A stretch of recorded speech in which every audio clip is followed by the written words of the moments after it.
suami membawa istri yang seksi ke pantai untuk berlibur. Saat itu, sang suami yang sudah mengoleskan tabir surya berencana untuk berenang sendirian. Yang anehnya, sebelum pergi, dia diam-diam menyelipkan ponsel ke dalam saku.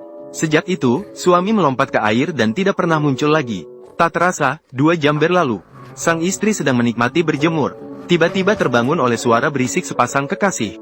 Pada saat itu, barulah dia sadar dengan tiba-tiba.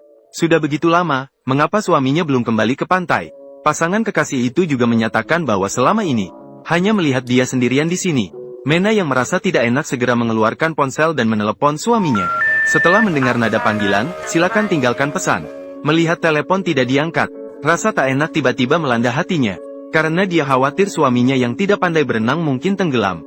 Kemudian, Mia yang sudah merapikan barang-barangnya, segera datang ke pusat penyelamatan dalam waktu singkat, berharap bisa meminta bantuan mereka. Setelah mendengar permintaan Mia, petugas penyelamat segera mengorganisir banyak orang untuk memulai pencarian. Tetapi setelah beberapa putaran di sekitar area tersebut, mereka tetap tidak menemukan jejak Dacian. Mia yang putus asa akhirnya memutuskan untuk melapor ke polisi. Siapa sangka polisi justru merespons dengan tenang. Hanya karena pengalaman bertahun-tahun mereka menyimpulkan, mungkin suaminya sengaja melarikan diri untuk menghindari pernikahan atau utang. Mungkin dalam waktu dekat dia akan kembali dengan sukarela. Namun Mia langsung menolaknya, mengatakan bahwa dia dan suaminya telah merayakan 5 tahun pernikahan dengan bahagia. Dan Dacian sendiri bekerja di perusahaan terdaftar dengan gaji tinggi. Jadi alasan semacam itu sama sekali tidak masuk akal. Satu-satunya keraguan adalah bahwa ponsel suaminya tidak ada di tempat kejadian saat itu. Apakah suamimu membawa ponselnya saat pergi berenang? Dia berharap akan segera mendengar kabar tentang hilangnya suaminya setelah melaporkan kejadian itu. Mia sering diam-diam menunggu di tepi laut, berharap agar Dacian kembali. Namun, menunggu seperti itu berlangsung selama 6 bulan. Akhirnya, Mia tidak pernah melihat munculnya keajaiban. Pada titik ini, dia harus memilih untuk percaya. Kenyataan kejam bahwa suaminya kemungkinan besar tenggelam dan meninggal.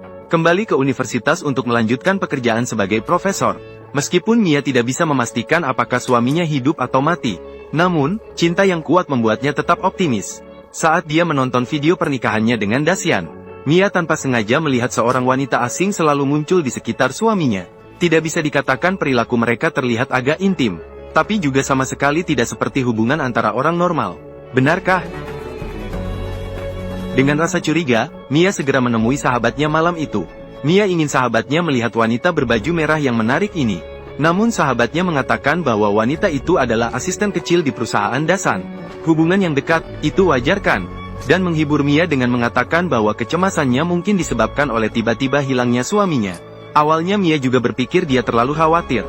Namun ketika dia pergi ke bank keesokan harinya, untuk mengambil sisa saldo dari rekening Dasan dengan alasan hilangnya suaminya, manajer bank langsung memberitahunya bahwa tanpa kehadiran pemiliknya, tidak bisa dioperasikan. Apalagi uang di rekening sudah diambil semua. Bagaimana ini bisa terjadi? Kapan ini terjadi? Pada awal 6 bulan yang lalu Mia tidak bisa tenang setelah mendengar itu. Bukankah itu waktu sebelum suaminya menghilang? Apakah semua ini sekali lagi kebetulan? Akhirnya sebelum Mina pulih dari perasaan cemas yang bercampur aduk, polisi tiba-tiba menelepon pada malam itu. Itu adalah jasad yang mereka angkat dari laut. Mayat yang mirip dengan karakteristik dahsyat. Keluarga perlu segera pergi ke ruang jenazah untuk konfirmasi. Tidak sulit melihat bahwa saat itu perasaan Mina campur aduk antara panik dan harapan. Namun untungnya adegan yang paling ditakuti tidak terjadi. Korban bukan suaminya sendiri. Meskipun demikian, Dahsyat masih memiliki harapan untuk bertahan hidup. Namun segera setelah itu, petugas polisi menyiramnya dengan ember air dingin. Sebelumnya ada pasangan suami istri yang sama-sama berlibur. Namun 3 hari kemudian, istri itu menghilang. Setelah penyelidikan, ditemukan. Dia naik ke kapal pesiar Tuan Wang di sebelah dan melarikan diri. Jelas sekali petunjuk yang disampaikan secara tidak langsung ini. Saat itu langsung menghancurkan jerami penyelamat terakhir di hati Meina. Karena berbagai fenomena yang mencurigakan menunjukkan kemungkinan hilangnya Dasan terkait erat dengan asisten kecil itu. Sehingga begitu pagi tiba, Meina segera mencari rekan kerja Dasan. Dengan harapan bisa mendapatkan informasi tentang wanita dari mereka. Dalam waktu singkat setelah berkomunikasi, diketahui asisten bernama Anya. Namun sebelum Dasan hilang, dia sudah mengundurkan diri ke perusahaan lain. Sepertinya karena masalah utang perusahaan, dia sengaja menghindar. Dan petunjuk ini membuat Meina semakin yakin bahwa pasti ada masalah di sini. Maka setelah kembali ke rumah, langsung mulai mencari informasi pribadi Anya di internet. Dan berhasil menemukan alamat perusahaan tempatnya bekerja sekarang. Namun keesokan harinya, sambil mengajar, Meina memikirkan bagaimana cara untuk menyelidiki. Dia justru terkejut menemukan bahwa pria besar bersemangat yang pernah menjadi penjaga pantai dan membantunya di laut. Saat ini, dia tiba-tiba berubah menjadi muridnya sendiri. Dan setelah pertemuan singkat 6 bulan yang lalu, orang ini sepertinya jatuh cinta pada pandangan pertama. Dia sering mendekat meskipun tahu saya sudah berpasangan.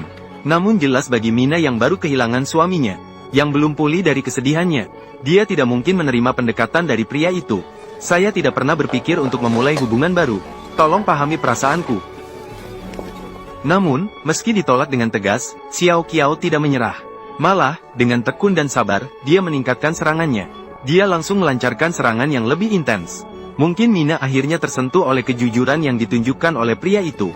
Maka, di bawah desakan Xiao Qiao, Mina akhirnya menemani dia menghadiri pameran lukisan. Namun, selama acara itu, dia tanpa sengaja menemukan sesuatu yang mengejutkan. Asisten Anya pun ikut datang ke lokasi. Dan pada saat itu keduanya saling menatap.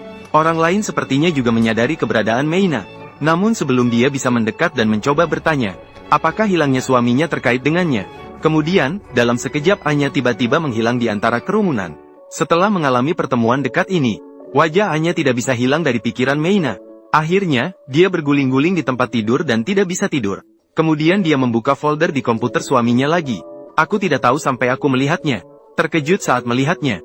Pandangan tajam yang penuh dengan permusuhan itu jelas-jelas seperti yang dimiliki oleh seorang pesaing. Pada saat itu, Meina baru benar-benar menyadari dengan penuh pemikiran.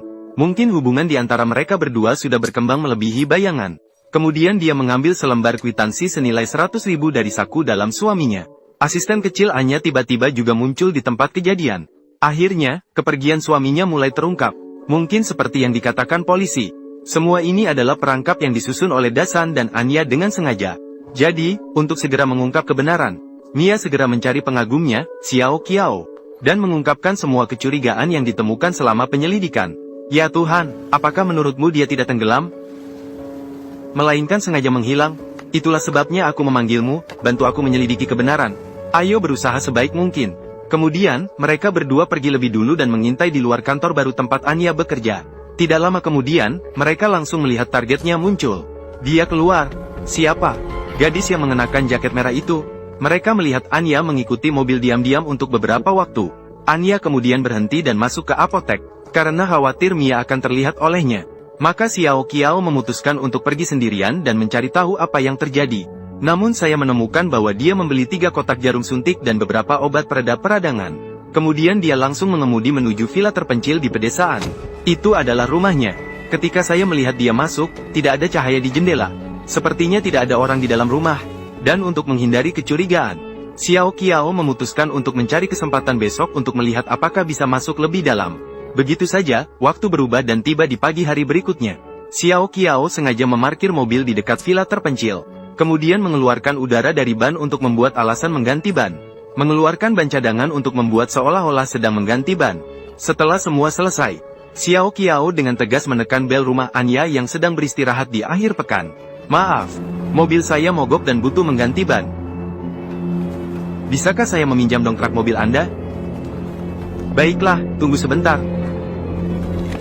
Tidak sulit melihat bahwa hati waspada Anya benar-benar kuat.